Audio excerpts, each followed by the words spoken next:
Bienvenidos, esto es Fuera de la Caja. Yo soy Macario Esquetino, le agradezco mucho que me escuche para hablar de los fenómenos coyunturales de la semana que termina el 22 de octubre. En esta semana nos informó el INEGI a través de su indicador oportuno de actividad económica que en promedio el tercer trimestre del año fue igual que el segundo en materia económica, en materia de valor agregado. Esto lo confirmaremos en la próxima semana cuando se publique el indicador global y también el Producto Interno Bruto en su estimación oportuna el próximo viernes, y ya aquí lo comentaremos. Pero hasta ahorita la información que tenemos es esa: el crecimiento económico es cero contra el trimestre anterior. Si comparamos contra el año anterior, el año de la pandemia, el gran boquete del confinamiento, pues sí, estamos creciendo 5.8%. Entonces sí vamos a llegar al 6%, eso no tenga usted duda. Pero eso no significa que realmente haya un comportamiento en la economía que permita esperar un futuro positivo. En particular el próximo año, el gobierno, la Secretaría de Hacienda, ha estimado un crecimiento de 4.1% para el próximo año, y con base en ese número está haciendo sus cálculos de ingresos que ya le aprobaron los diputados. Estos cálculos de ingresos van a fallar en materia de petróleo porque vamos a producir menos de lo que ellos esperan, y van a fallar también ahora en términos de impuestos porque la actividad económica creo que será inferior a lo que están esperando. La mayor parte de los analistas económicos, la encuesta Citibanamex de expectativas, indica que en promedio, y también la mediana de los analistas, está por ahí del 3% de crecimiento para el próximo año. Yo creo que eso tampoco se va a cumplir. A mí me parece difícil incluso llegar al 2%. ¿Por qué? Pues porque ahorita estamos creciendo cero. No veo de dónde va a llegar el crecimiento en el futuro. Dicen, no, pues es que hoy estamos atorados porque no hay chips y esto ha debilitado la producción de autos, y pues ya no va a haber autos próximamente porque pues hasta que lleguen los chips. Pero una vez que lleguen pues va a haber un montón y vamos a crecer muy rápido. Pues falta que lleguen primero y luego pues habrá que recuperar el ritmo. Ojalá y sea significativo por el bien de las armadoras de autos y las personas que trabajan ahí, pero no crea usted que esto se refleja de inmediato en el resto de la economía. Si realmente lo único que les está faltando es el dichoso chip, bueno, pues todo lo demás ya lo compraron, así que el valor agregado generado pues va a ser chiquito y su impacto sobre el resto de la economía también va a ser reducido. Entonces por ahí yo no esperaría un gran repunte. En servicios, porque seguimos teniendo atorado entretenimiento y turismo. Ya los demás servicios prácticamente se han recuperado. Educación sigue cayendo, pero viene cayendo desde hace tiempo y eso no parece tener remedio. Pero pues estos dos serían los que podrían recuperarse un poco: turismo y entretenimiento. ¿Cuántos se van a recuperar? Pues no lo sé, pero me parece que no al ritmo necesario para impulsar a los servicios lo suficiente para compensar un comercio que ya se estancó. ¿Por qué se estanca el comercio? Pues fundamentalmente me parece porque la gente no está comprando, y no compra por dos razones: porque no tiene suficiente dinero o porque tiene miedo del futuro. Si tiene miedo del futuro, la gente lo que hace es ahorrar un poco más. Eso fue lo que hicimos durante el confinamiento, en parte porque no podíamos salir a comprar, pero también porque pues, frente a una circunstancia que no sabemos cómo va a estar, preferimos guardar la lana, no vaya a ser que se requiera en algún momento y no la tengamos. Entonces se ahorra un poquito más. Esto claramente ocurrió durante el año pasado, pero durante 2021 esos ahorros se fueron consumiendo, y por eso me parece que también hay un problema de falta de ingresos en la población. Ya recuperamos los empleos formales que se habían perdido durante la pandemia, no hay duda, pero pues la generación de empleo durante estos 3 años del presidente ronda 137,000 empleos en 3 años. O sea, 45,000 por año, para que pueda usted comparar. Entre 1998 y 2018 logramos generar un ritmo de 450,000 empleos. cada año. Ahora estamos generando 45,000, o sea, 10 veces menos.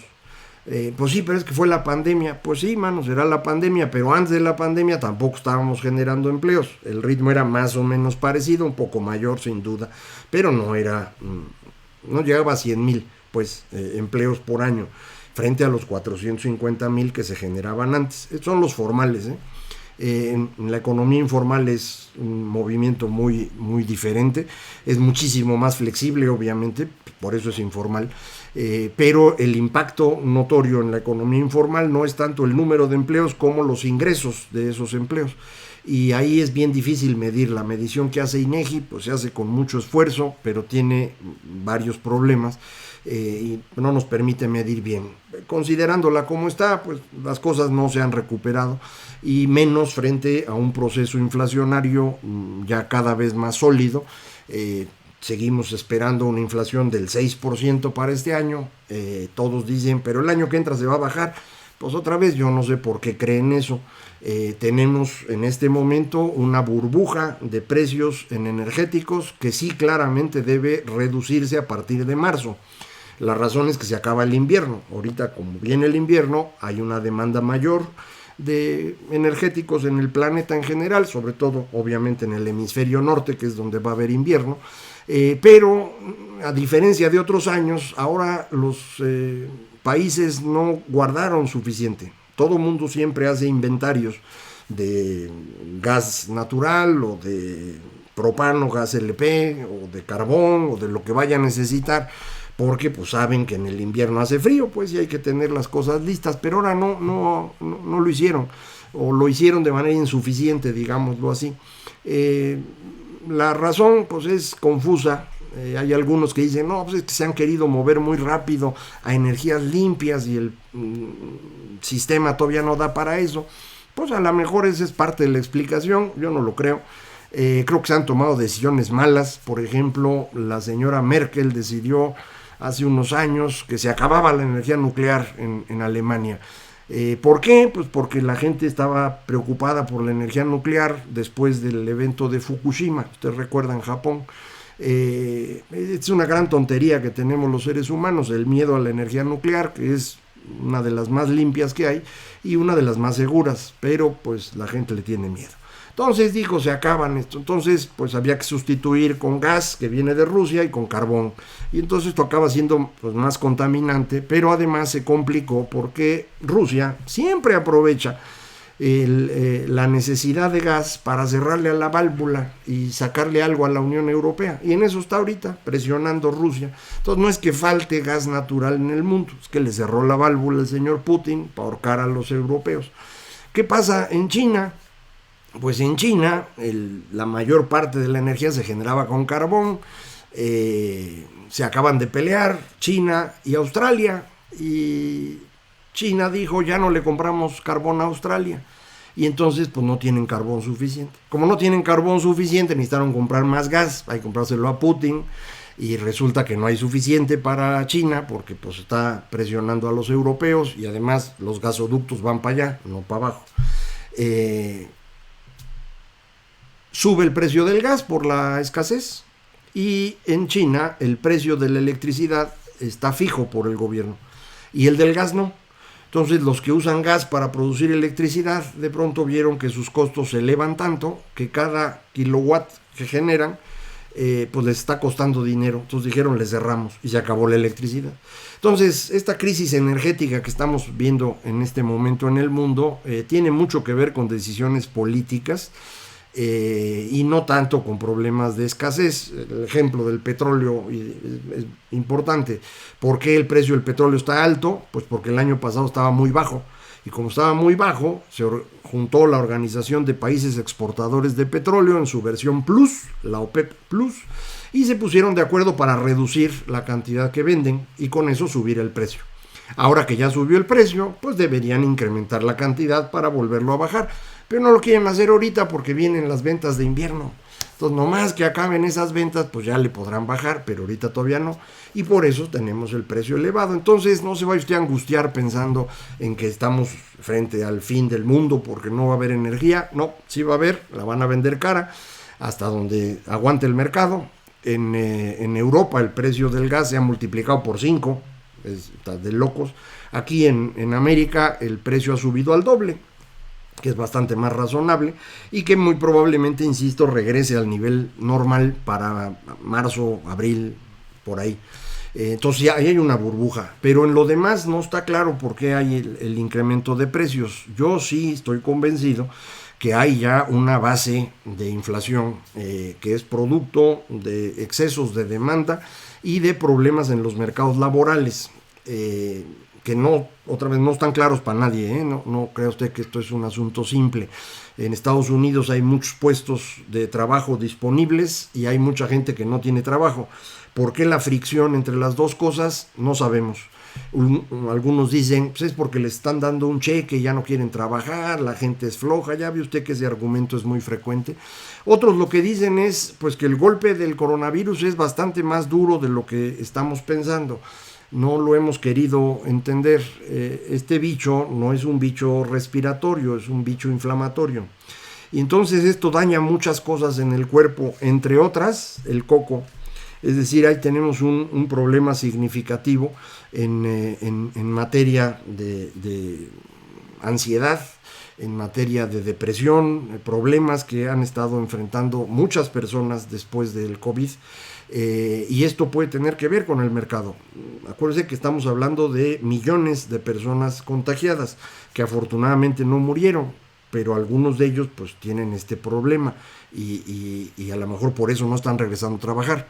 Otros no lo están haciendo porque pues encontraron que este tiempo que tuvieron que estar fuera del trabajo les ayudó a pensar mejor qué es lo que quieren hacer, y muchos están cambiando de carrera, están buscando otras cosas, y esto pues en Estados Unidos está generando esta diferencia entre opciones de empleo y gente que busca empleo, las dos grandes, pero no se ponen de acuerdo, y entonces están subiendo los salarios. Pues uno diría qué buena onda que están subiendo los salarios. Pues sí, pero si suben todos los salarios muy rápidamente empiezas a generar un piso inflacionario. Y eso, insisto, parece estar ocurriendo. Vamos a ver qué pasa. Pero pues se va a combinar este incremento inflacionario de fin de año con los problemas de crecimiento a los que nos estábamos refiriendo, que son problemas de México, ya no del resto del mundo. Nosotros no estamos creciendo y esto tiene que ver con la manera como el gobierno ha tratado a la inversión. El ataque continuo al sector privado, que ya no es solo contra las empresas, ahora también es contra las organizaciones de la sociedad civil, a las cuales pues se les va a quitar buena parte del origen de sus recursos, que son donativos, que personas físicas o empresas pueden deducir de sus ingresos porque lo están regalando. Y es perfectamente lógico y ocurre en todos los países civilizados. Acá no, porque no queremos ser civilizados. Acá lo que queremos es que se controle todo. ¿Para qué quieren controlar? Pues uno diría, pues para resolver los problemas nacionales. Pues no. Se publicó el índice del World Justice Project. Esta organización mide cómo está el Estado de Derecho en ahora ya casi todos los países del mundo. Ya están en 139, empezaron con 30 y cacho, ya van más grandes, y miden 8 indicadores que tienen que ver con justicia, Estado de Derecho, etcétera. Va desde qué tanto se puede limitar al poder político, justicia civil, justicia criminal, ausencia de corrupción, aplicación de la regulación, seguridad y orden, ya no me acuerdo qué otros, pero son esos. ¿Cómo estamos ahí? Pues estamos horribles. Resulta que este indicador se midió de manera comparable a lo de hoy por primera vez en 2011. De 2011 a 2015 México se mantuvo en un nivel, fuimos mejorando unas cosas, otras no tanto. A partir de 2016 empezamos a caer, y a partir de este gobierno, de 2018 para acá, pues tenemos una caída un poquito más acelerada. En particular en el tema de corrupción, ausencia de corrupción, estamos en el lugar 135 de 139. Prácticamente hablando, somos el país más corrupto del mundo, apenas superados por Uganda, Camerún, Camboya y la República Democrática del Congo. En materia de seguridad y orden, es donde caímos más en estos 3 años. Y estamos ya en el lugar 130, no me acuerdo de los 9 que están abajo de nosotros, pero estamos en el lugar 130. Si medimos todos los indicadores estos del World Justice Project, México está en el lugar 113 en términos de Estado de Derecho. Esta es la economía número 15 del mundo en tamaño. Debemos estar por el lugar 60 en términos de ingreso por habitante. Y sin embargo estamos en el 113 en Estado de Derecho. Y ese es nuestro problema más importante. Es decir, en el fondo el problema de México es la ausencia de Estado de Derecho. ¿A qué se debe esto? Pues esencialmente a cómo funcionó México durante el siglo XX, a cómo se construyó después de la Revolución, cómo construyó Cárdenas un sistema corporativo que dependía de que no se aplicara la ley de forma pareja, sino que se pudiera administrar. Esa administración de la ley le permitía al grupo que ganó la revolución pues mantenerse en el poder, administrar lo que hacían, generar espacios de ganancia para todos los que querían invitar, que es lo que llamamos corrupción, y así fuimos durante todo el siglo XX, y después de 100 años de estar siendo corruptos, pues ya todos somos corruptos. Eso es lo que nos está diciendo el índice. Usted va a decir, no, yo no, que no importa, este país es corrupto, es uno de los países más corruptos del mundo, prácticamente hablando, el más corrupto de los países que uno puede ubicar en el mapa. Entonces, eso necesitamos resolverlo. Y eso es lo que queríamos que se resolviera. ¿Recuerda usted la elección de 2018? Los temas eran dos: seguridad y corrupción.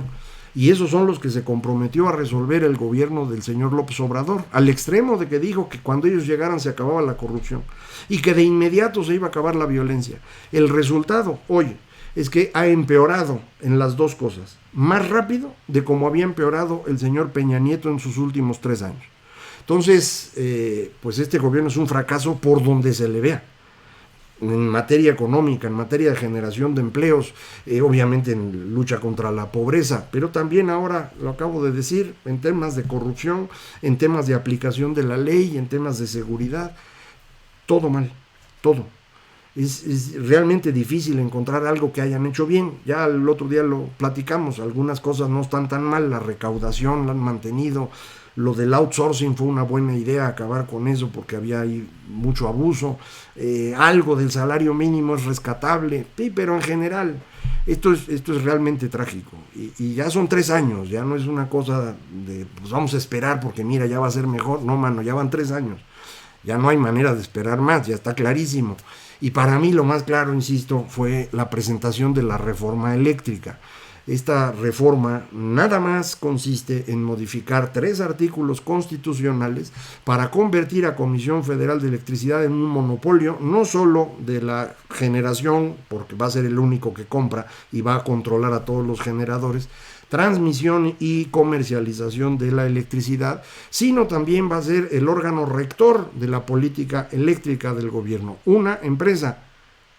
Esto es un absurdo. Entonces, frente a esta iniciativa que desnuda por completo los intereses del gobierno de López Obrador y frente a la evidencia de estos 3 años, yo insisto, no existe manera de defender a este gobierno, salvo porque uno participe de su deshonestidad, porque uno sea ingenuo a grado extremo o porque uno es cobarde. Son las únicas explicaciones que yo tengo.